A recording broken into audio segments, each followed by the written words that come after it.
Hi, welcome to Richard Kabili YouTube channel, and for today's tutorial, I will be teaching you on how to change quick settings in voiceover on iPhone X. But first, kindly subscribe to this channel and don't forget to hit the subscribe button and the bell to notify you for the new updates. And let's start. Using your iPhone X, from your home screen first, go to Settings.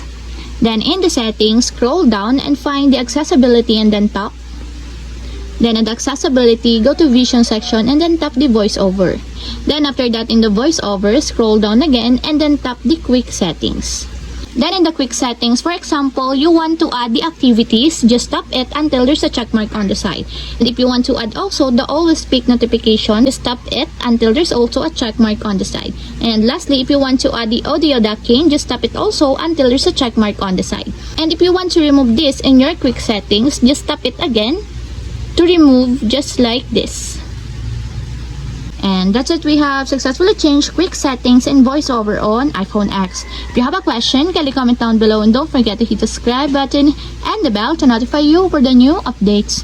And thank you for watching!